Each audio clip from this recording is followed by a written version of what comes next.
દેશમાં corona virus મહામારીની બીજી લહેરમાં કેસની સંખ્યા ખૂબ ઝડપથી વધી રહી હોવાથી અનેક રાજ્યોએ મોટા શહેરોમાં નાઇટ કર્ફ્યુ લાગુ કરી દીધો છે. તેમજ જ્યાં કેસોની સંખ્યા વધુ છે તેવા શહેર અને જિલ્લાઓમાં ચેપ ફેલાતો રોકવા માટે સ્થાનિક સત્તાવાળાઓએ લોકડાઉન જેવા નિયંત્રણો લાગુ કર્યા છે. કેન્દ્રીય આરોગ્ય મંત્રાલયે આપેલા આંકડા અનુસાર 8 એપ્રિલના રોજ ભારતમાં કોરોનાના નવા કેસ નોંધાતા બીમારી દર્દીઓનો કુલ આંકડો વધીને 1,29,28,574 થયો છે ને એક જ દિવસમાં આ રોગના કારણે 685 લોકોના મોત પણ થયા છે. ત્યારે વડાપ્રધાન નરેન્દ્ર મોદીએ કોરોનાની પરિસ્થિતિ અંગે ચર્ચા કરવા માટે રાજ્યોના મુખ્યમંત્રીઓ સાથે બેઠક કરી હતી. એટલે એક વર્ચ્યુઅલ બેઠકનું આયોજન કરવામાં આવ્યું હતું. તેમણે જણાવ્યું કે દેશમાં લોકડાઉન લાગુ કરવામાં નહીં આવે. વડાપ્રધાન મોદીએ એમ પણ કહ્યું કે નાઇટ કર્ફ્યુને કારણે કોરોના કર્ફ્યુ તરીકે ગણવો જોઈએ, જેથી લોકોમાં આ રોગ વિશેની જાગૃતતા જળવાઈ રહે. कुछ राज्यों में स्थिति ज्यादा चिंताजनक है. ऐसे में गवर्नेंस सिस्टम में सुधार ये बहुत आवश्यक है. ये मैं समझ सकता हूं कि साल भर की इस लड़ाई के कारण व्यवस्था में भी थकान आ सकती है, ढीलापन भी आ सकता है. लेकिन ये 2-3 सप्ताह और अगर हम टाइट करें और अदर गवर्नर्स को बराबर मजबूत करें, इस पर हमने बल देना चाहिए. साथियों, आज की समीक्षा में कुछ बातें हमारे सामने स्पष्ट हैं और उन पर हमें विशेष ध्यान देने की जरूरत है. पहला, देश फर्स्ट वेव के समय की पीक को क्रॉस कर चुका है और इस बार के ग्रोथ रेट में पहले से भी ज्यादा तेज है. दूसरा, महाराष्ट्र, छत्तीसगढ़, पंजाब, मध्य प्रदेश, गुजरात समेत कई राज्य फर्स्ट वेव की पीक को भी क्रॉस कर चुके हैं. कुछ और राज्य भी इस ओर तेजी से बढ़ रहे हैं. मैं समझता हूं कि हम सब के लिए ये चिंता का विषय है, सीरियस कंसर्न है.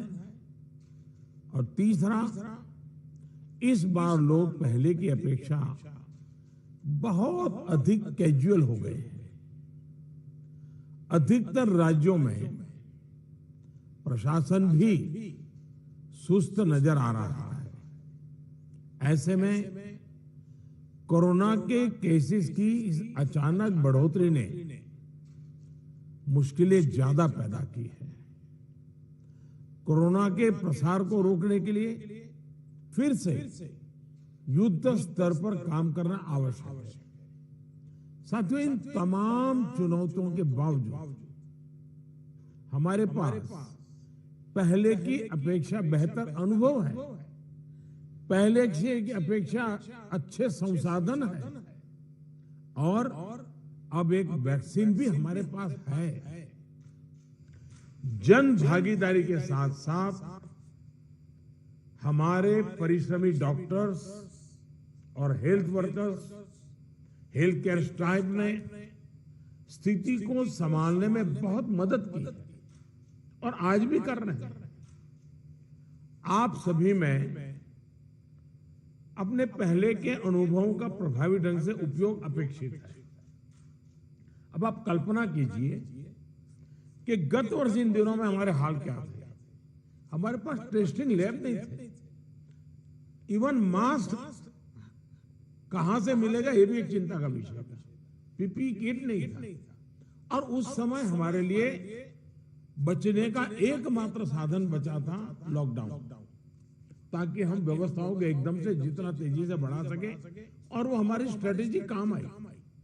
हम व्यवस्थाओं को बना सके, संसाधन खड़े कर पाए, हमारी अपनी कैपेबिलिटी बढ़ाई, दुनिया से जहां से प्राप्त कर सकते कर पाए और लॉकडाउन के समय का हमने उपयोग किया. लेकिन आज जो स्थिति है, आज जब हमारे पास सब संसाधन है, तो हमारा बल और ये हमारे गवर्नेंस की कसौटी है, हमारा बल माइक्रो कंटेनमेंट जोन पर होना चाहिए। छोटे छोटे कंटेनमेंट जोन पे सबसे ज्यादा होना चाहिए। जहां पर रात्रि कर्फ्यू का प्रयोग हो रहा है, वहां मेरा आग्रह है कि उसके लिए शब्द प्रयोग हमेशा करें कोरोना कर्फ्यू, ताकि कोरोना के प्रति एक सजगता बनी रहे। कुछ लोग ये इंटेलेक्चुअल डिबेट करते हैं कि क्या कोरोना रात को ही आता है। हकीकत में दुनिया ने भी ये रात्रि कर्फ्यू के प्रयोग को स्वीकार किया है, क्योंकि हर व्यक्ति को कर्फ्यू समय होता है तो याद आता है कि हाँ, मैं कोरोना काल में जी रहा हूं और बाकी जीवन व्यवस्थाओं को कम से कम प्रभाव होता है। हाँ, अच्छा होगा कि हम कोरोना कर्फ्यू रात को 9 बजे शुरू करें या रात को 10 बजे शुरू करें और सुबह 5-6 बजे तक चलाएं, ताकि बाकी व्यवस्थाओं को प्रभाव ज्यादा न हो। और इसलिए उसको कोरोना कर्फ्यू के नाम से ही प्रचलित करें। और कोरोना कर्फ्यू एक प्रकार से लोगों को एजुकेट करने के लिए काम आ रहा है, अवेयरनेस के लिए काम आ रहा है, तो हमने इसके तरफ ध्यान देने के। लेकिन मैंने पहले कहा, अब हमारे पास व्यवस्थाएं इतनी हो चुकी हैं, माइक्रो कंटेनमेंट जोन, उसी पर बल दीजिए, आपको अच्छे परिणाम मिलेंगे। हाँ, उसमें जरा सरकार को थोड़ी मेहनत ज्यादा पड़ती है, गवर्नेंस को टाइट रखना पड़ता है, हर चीज को माइन्यूटली ऑब्जर्व करना पड़ता है, लेकिन ये मेहनत रंग लाएगी, ये मुझ पे विश्वास कीजिए। दूसरी बात है, हमने पिछली बार कोविड का आंकड़ा 10 लाख एक्टिव केसेस से 1.25 लाख तक नीचे लाकर दिखा दिया था। ये जिस रणनीति पर चलते हुए संभव हुआ, वो आज भी उतने ही सटीक है। और मजा देखिए, उस समय सफलता हम ही लोगों ने पाई थी, तब संसाधन भी कम थे। आज तो संसाधन ज्यादा है और अनुभव भी ज्यादा है, और इसलिए हम इस पीक को बहुत तेजी से नीचे ला सकते हैं, पीक को ऊपर जाते रोक भी सकते हैं। और अनुभव कहता है कि test, track, treat, Covid appropriate behaviour और कोविड मैनेजमेंट, इन्हीं चीजों पर हमें बल देना है। और आप देखिए, अब एक विषय ऐसा आया है, मैं आप सभी मुख्यमंत्रियों से आग्रह करता हूं कि आप अपने राज्य की मशीनरी के द्वारा थोड़ा अगर एनालिसिस करें, सर्वे करें, और एक सवाल का जवाब हमें मिल सकता है क्या, मैं इसको सवाल के रूप में कह रहा हूं। होता क्या है कि इन दिनों कोरोना में, ये थोड़ा वेरिफिकेशन का विषय है, लेकिन आप भी उसको राज्य में करवा सकते हैं। पहले कोरोना के समय क्या होता था, हल्के फुल्के सिम्टम्स भी लोग डर जाते थे, तो तुरंत एक्शन लेते थे। दूसरा, इन दिनों बहुत पेशेंट असिम्टोमेटिक है और उसके कारण उनको लगता है तो ऐसे ही थोड़ा जुकाम हो गया, ऐसा हो गया, कभी कभी तो वो भी नजर नहीं रहा, और उसके कारण वो परिवार में पहले की तरह ही जिंदगी जीते हैं और परिणाम स्वरूप पूरा परिवार लपेट जाता है और फिर इंटेंसिटी बढ़ती है। तब हमारे ध्यान आता है, जो आज परिवार जो इसमें लपेट में आ रहे हैं, उसका मूल कारण है शुरुआत एसिम्टोमेटिक से होती है और केयरलेस होती है। उसका उपाय क्या है? उसका उपाय है प्रोएक्टिव टेस्टिंग। हम जितना ज्यादा टेस्टिंग करेंगे तो एसिम्टोमेटिक जो पेशेंट होगा वो भी ध्यान में आ जाएगा, तो परिवार में होम क्वारंटाइन वगैरह ढंग से कर लेगा। वो परिवार के साथ जैसे नॉर्मल जिंदगी जीता है वो नहीं जिएगा, और इसलिए पूरा परिवार जो आज सब लपेट में आ जाता है उसको हम बचा सकते हैं। और इसलिए हम अभी चर्चा जितनी वैक्सीन की करते हैं उससे ज्यादा चर्चा हमें टेस्टिंग की करने की जरूरत है, बल टेस्टिंग पर देने की जरूरत है। और हमने सामने से टेस्टिंग के लिए जाना है, उसको तकलीफ हो और फिर टेस्टिंग करने के लिए आए और फिर उसको पॉजिटिव नेगेटिव मिल जाए, और वो मैं समझता हूं क्रम हमारे लिए थोड़ा बदलना पड़ेगा। हमारे पास वायरस को कंटेन करने के लिए एक अहम तरीका है कि हम ह्यूमन होस्ट को कंटेन करे।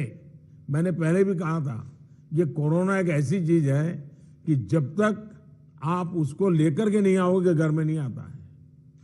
और इसलिए ह्यूमन सोर्स जो है हर एक को हमने जागरूक करना पड़ेगा, उसने नियमों का पालन करना होगा, ये बहुत आवश्यक है।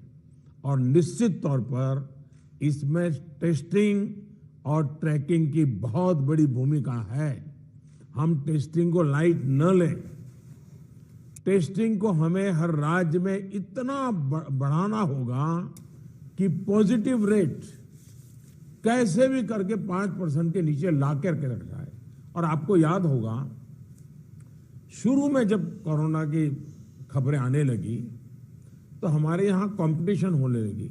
वो राज्य तो निकम्मा है, वहाँ बहुत बढ़ गया, फलाना राज्य बहुत अच्छा कर रहा है, राज्यों की आलोचना करना बड़ा फैशन हो गई थी।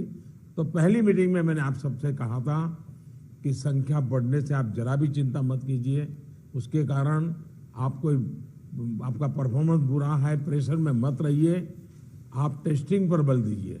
और वो बात मैं आज भी कह रहा हूँ, संख्या ज़्यादा है इसलिए आप गलत कर रहे हैं, ये सोचने की जरूरत नहीं है। आप टेस्टिंग ज़्यादा करते हैं, उसके कारण पॉजिटिव केस नजर आते हैं, लेकिन बाहर निकलने का रास्ता वही है। और जो आलोचना करने वाले हैं, थोड़े दिन आलोचना सुननी पड़ेगी, लेकिन रास्ता तो टेस्टिंग का ही है। टेस्टिंग के कारण आंकड़ा बड़ा आ जाता, आने दीजिए। उसके कारण कोई राज्य अच्छा है, कोई राज्य बुरा है, ऐसा मूल्यांकन का तरीका ठीक नहीं है। और इसलिए मेरा आपका आग्रह है कि इस प्रेशर से बाहर निकल जाइए, टेस्टिंग को बल दीजिए। भले पॉजिटिव केस ज़्यादा आते हैं, आने दीजिए, लेकिन उसी का तो हम उपाय कर पाएंगे। और हमारी टारगेट 70%, 70% RT-PCR टेस्ट करने का है। कुछ जगह से मेरे पास खबर आई है, मैंने वेरीफाई नहीं किया है, कि कुछ लोग जो RT-PCR टेस्ट कर रहे हैं उसमें जो सैंपल लेते हैं उसमें बहुत लेथार्जिक है, ऐसे ही मुंह के आगे ही से सैंपल ले लेते हैं।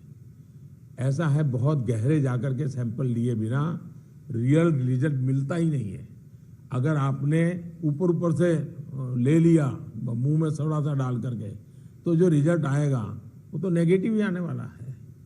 और इसलिए जब तक सुई को अंदर डाल करके सैंपल नहीं लेते हैं, जिन राज्यों में ये हो रहा है इसको रोकने के लिए कोशिश कीजिए। भले पॉजिटिव केस बढ़े, चिंता मत कीजिए, लेकिन पॉजिटिव केस होगा तो ट्रीटमेंट होगा, लेकिन वो नहीं होगा तो घर में फैलाता रहेगा, पूरे परिवार को, पूरे मोहल्ले को, पूरे टेनामेंट को, सबको लपेट लेगा। हमने पिछली मीटिंग में भी इस पर चर्चा की थी कि RT-PCR टेस्ट बढ़ाने की जरूरत है। और फिर मैं कहता हूं कि प्रॉपर सैंपलिंग और प्रॉपर होना चाहिए। आपने देखा होगा, कुछ लैब सबको निगेटिव दे रही है, कुछ लैब सबको पॉजिटिव दे रही है, तो ये तो अच्छी चित्र नहीं है, तो कहीं कुछ कमी है। और ये गवर्नेंस के माध्यम से हम लोग चेक करना होगा। कुछ राज्यों को इसके लिए इंफ्रास्ट्रक्चर बढ़ाने की जरूरत होगी, लेकिन इसे जितनी तेजी से करेंगे उतना ही मददगार होगा। लैब्स में शिफ्ट बनाने की जरूरत करनी है, तो मैं समझता हूं इसे भी किया जाना चाहिए। साथ ही मैंने जैसे पारण में कहा, कंटेनमेंट जोन्स में टेस्टिंग पर हमें बहुत बल, जिस कंटेनमेंट जोन तय करें उसमें एक भी व्यक्ति टेस्टिंग के बिना रहना नहीं चाहिए। आप देखिए, आपको परिणाम फटाफट मिलना शुरू हो जाएगा। साथियों, जहां तक ट्रैकिंग का प्रश्न है, प्रशासनिक स्तर पर हर इन्फेक्शन के हर कॉन्टैक्ट को ट्रैक करना, टेस्ट करना और कंटेन करना, इनमें बहुत तेजी की जरूरत है। 72 आवर्स में कम से कम 30 कॉन्टैक्ट ट्रेसिंग से हमारा टारगेट कम नहीं होना चाहिए। एक व्यक्ति का खबर आया तो उसके 30 संबंधित लोगों जो भी मिले हैं उसको हमने करना ही पड़ेगा। कंटेनमेंट जोन की भी सीमाएं स्पष्ट होनी चाहिए, वेग नहीं होना चाहिए। पूरे के मोहल्ले, इलाके के इलाके, ऐसा मत करो। अगर 2 फ्लैट हैं, एक इमारत में 6 मंजिला है, तो फिर उतनों को ही करो। बगल का टावर है, उसको बाद में देखो। अदरवाइज क्या होगा कि हम सब के सब सरल मार्ग यही है कि मेहनत कम पड़ती है, ये कर दो, उस दिशा में मत जाइए। आप सब इस दिशा में सक्रिय हैं, बस हमारी सतर्कता में कोई कमी नहीं आनी चाहिए, यही मेरा आग्रह रहेगा। हमें ये सुनिश्चित करना है कि कोविड फटीग के चलते जमीन तक जाते जाते प्रयासों में सुस्ती किसी भी प्रकार से नहीं आने देनी है। कई राज्यों में कॉन्टैक्ट ट्रेसिंग को पीरियोडिकली क्रॉस चेक करने के लिए भी टीम्स बनाकर काम किया है, इसके अच्छे नतीजे मिले हैं। हम सबको ये भी अनुभव है कि जहां कंटेनमेंट जोन में हेल्थ मिनिस्ट्री की एसओपीज का, और मैं मानता हूं ये एसओपी बड़े अनुभव से तैयार हुई है और समय समय पर उसको अपग्रेड किया गया है, उस एसओपी का प्रभावी पालन हो रहा है, वहां बहुत अच्छी सफलता मिल रही है। इसलिए मेरा ये सुझाव जरूर होगा कि इस और विशेष ध्यान दिया जाए। साथियों, हमने चर्चाओं के दौरान अभी मोर्टालिटी रेट पर चिंता जताई, ये कम से कम रहे, इन पर भी हमें बहुत जोर देना है। और उसका मूल कारण यही है कि वो रूटीन लाइफ जीता है, मामूली बीमारी ऐसा मान लेता है, पूरे परिवार में फैला देता है और फिर एक स्थिति बिगड़ने के बाद अस्पताल तक आता है, फिर टेस्टिंग होता है और तब चीजें हमारे हाथ से निकल जाती है। हमारे पास हर हॉस्पिटल में डेथ एनालिसिस की जानकारी होनी चाहिए, किस स्टेज में बीमारी का पता चला, कब एडमिशन हुआ, मरीज को कौन कौन सी बीमारियां थी, मृत्यु के पीछे अन्य क्या फैक्टर्स रहे। ये डाटा जितना कॉम्प्रिहेंसिव होगा, हमें उतने ही जीवन बचाने में बहुत आसानी होगी। साथियों, मैं आपकी भी जानकारी में है कि एम्स दिल्ली हर मंगलवार और शुक्रवार को इस विषय पर वेबिनार आयोजित करते हैं और देश भर के डॉक्टर्स उनसे जुड़ते हैं। ये लगातार होते रहना चाहिए। सभी राज्यों के अस्पताल इनसे जुड़ते रहें। जो नेशनल क्लिनिकल मैनेजमेंट प्रोटोकॉल चल रहा है, उनकी जानकारी सबको रहे, ये भी जरूरी है। और ये लगातार कम्युनिकेशन की व्यवस्था है। जो मेडिकल फैकल्टी के लोग हैं, उनको उन्हीं की भाषा में उन्हीं को लोग समझाएं, इसका प्रबंध है, इसका लाभ लेना चाहिए। इसी तरह एम्बुलेंसेस, वेंटिलेटर्स और ऑक्सीजन अवेलेबिलिटी की भी लगातार समीक्षा आवश्यक है। अभी तक जब पिछली बार हम पीक में थे, आज भी देश में उतना ऑक्सीजन का उपयोग नहीं हो रहा है और इसलिए एक बार एनालिसिस कर ले हम चीजों का, रिपोर्ट को जरा वेरीफाई कर ले हम। साथियों, एक दिन में हम 40 लाख वैक्सीनेशन के आंकड़े को भी पार कर चुके हैं। वैक्सीनेशन पर कई महत्वपूर्ण बिंदु इस चर्चा में हमारे सामने आए हैं। देखिए, वैक्सीनेशन में भी आपके अधिकारियों को लगाइए, दुनिया भर के समृद्ध से समृद्ध देश जिसके पास सब सुविधाएं उपलब्ध है, उन्होंने भी वैक्सीनेशन के लिए जो क्राइटेरिया तय किए हैं, भारत उनसे अलग नहीं है। आप जरा स्टडी तो कीजिए, आप पढ़े लिखे लोग आपके पास है, जरा देखिए तो सही। और नए वैक्सीन डेवलपमेंट के लिए जितना भी कोशिश हो रही है, मैक्सिमम वैक्सीनेशन और मैन्युफैक्चरिंग कैपेसिटी है, उसके लिए भी काम हो रहा है। और वैक्सीन के डेवलपमेंट से लेकर स्टॉक और वेस्टेज जैसे जरूरी बिंदुओं पर भी चर्चा हुई है। ये बात सही है। आपको मालूम है कि भी इतनी वैक्सीन बन पाती है। अभी ऐसा तो नहीं है कि इतने बड़े बड़े फैक्ट्रियां कोई रातों रात लग जाती हैं। जो हमारे पास अवेलेबल है उसके हमें प्रायोरिटाइज करना पड़ेगा। किसी एक राज्य में सारा माल रख करके हमें परिणाम मिल जाएगा, ये सोच ठीक नहीं है। हमें पूरे देश को ख्याल करके ही उसको मैनेजमेंट करना पड़ेगा। कोविड मैनेजमेंट का एक बहुत बड़ा पार्ट वैक्सीन वेस्टेज ये रोकना भी है। साथियों, वैक्सीन को लेकर राज्य सरकारों की सलाह, सुझाव और सहमति ने से ही देशव्यापी रणनीति बनी है। मेरा आप सभी से आग्रह होगा कि हाई फोकस्ड डिस्ट्रिक्शन जो है उनमें 45 साल के ऊपर 100% वैक्सीन के लिए लगातार प्रयास कीजिए। एक बार एक तो अचीव करके देखिए। मैं एक सुझाव देता हूं, क्योंकि ये कभी कभी वातावरण बदलने के लिए चीजें बहुत काम आती हैं। 11 अप्रैल ज्योतिबा फुले जी की जन्म जयंती है और 14 अप्रैल बाबा साहब आम्बेडकर जी की जन्म जयंती है। क्या हम 11 अप्रैल से 14 अप्रैल पूरे अपने राज्य में टीका उत्सव मना सकते हैं? एक पूरा वातावरण क्रिएट कर सकते हैं टीका उत्सव का। एक विशेष अभियान चलाकर हम ज्यादा से ज्यादा एलिजिबल लोगों को वैक्सीनेट करें। जीरो वेस्टेज तय करें हम कि इन 4 दिन जो है टीका उत्सव में जीरो वेस्टेज होगा। वो भी हमारी वैक्सीनेशन कैपेसिटी को बढ़ा देगा। हमारी वैक्सीनेशन कैपेसिटी का ऑप्टिमम यूटिलाइजेशन ये हम लोग करें। और इसके लिए अब हमें यदि वैक्सीनेशन केंद्रों की संख्या बढ़ानी है तो उसको भी बढ़ाएं। पहले एक बार देखें कि हम 11 से 14 अप्रैल किस प्रकार से चीजों को मोबिलाइज कर सकते हैं। एक अचीवमेंट का सेटिस्फैक्शन मिलेगा, वातावरण बदलने में बहुत काम आएगा। और मैं भारत सरकार को भी मैंने कहा हुआ है कि जितनी मात्रा में हम वैक्सीनेशन पहुंचा सकते हैं पहुंचाने का प्रयास करें। हमारा प्रयास यही होना चाहिए कि इस टीका उत्सव में हम ज्यादा से ज्यादा लोगों को वैक्सीनेट करें, और वो भी एलिजिबल वर्ग को। मैं देश के युवाओं से भी आग्रह करूंगा कि आप अपने आसपास के भी 45 साल के ऊपर के जो लोग हैं उनको वैक्सीन लगाने के लिए मदद करिए।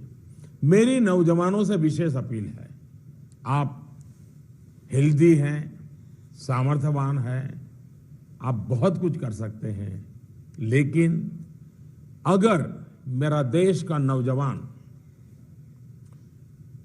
कोरोना के जो एसओपीज हैं, जो प्रोटोकॉल्स हैं, डिस्टेंस मेंटेन करने वाली बात है, मास्क पहनने वाली बात है, अगर मेरा देश का नौजवान इसको लीड करेगा तो कोरोना की कोई ताकत नहीं है कि मेरे नौजवान तक पहुंच जाए। हम पहले इस प्रिकॉशन को नौजवानों पर बल दें। नौजवानों को वैक्सीन के लिए जितना हम मजबूर करना चाहते हैं उससे ज्यादा उसको प्रोटोकॉल के लिए प्रेरित करें। अगर हमारा नौजवान इसको बीड़ा उठा लेगा, खुद भी प्रोटोकॉल का पालन करेगा, औरों से भी करवाएगा, तो आप देखिए वही स्थिति जैसे हम एक बार पीक पर जाकर के नीचे आए थे, दोबारा हम आ सकते हैं। इस विश्वास के साथ हम आगे चल सकते हैं। सरकार ने एक डिजिटल व्यवस्था बनी आई है जिससे लोगों को वैक्सीन में मदद मिल रही है, और बहुत अच्छा अनुभव सब लोग लिखते भी हैं कि भाई मुझे बहुत अच्छा अनुभव रहा।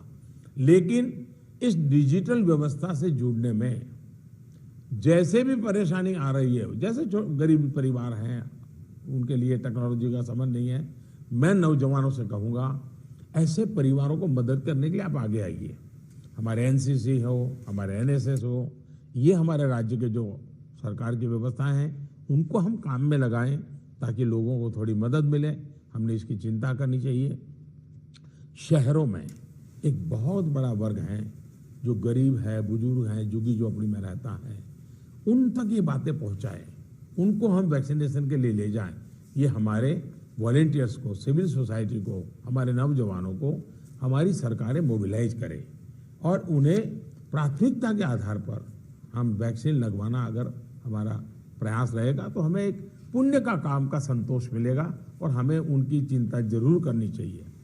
वैक्सीनेशन के साथ साथ हमें ये भी ध्यान रखना है कि वैक्सीन लगवाने के बाद भी लापरवाही न बरते। सबसे बड़ी संकट ये हो गया है कि भाई अब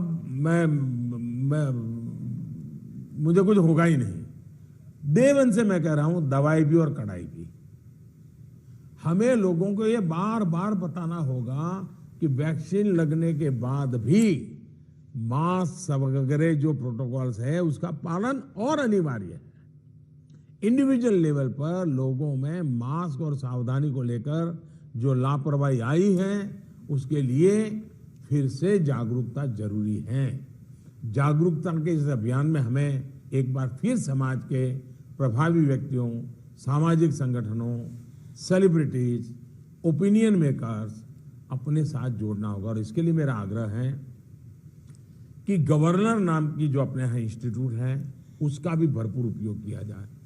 क्या गवर्नर साहब के नेतृत्व में, मुख्यमंत्री जी के मार्गदर्शन में ऑल पार्टी मीटिंग, राज्य तो सबसे पहले कर लें, राज्य ऑल पार्टी मीटिंग करें और ऑल पार्टी मीटिंग करके एक एक्शनेबल पॉइंट तय करें। फिर मेरा आग्रह है कि गवर्नर साहब और मुख्यमंत्री मिलकर के जितने भी इलेक्टेड लोग हैं उनका वर्चुअल वेबिनार करें।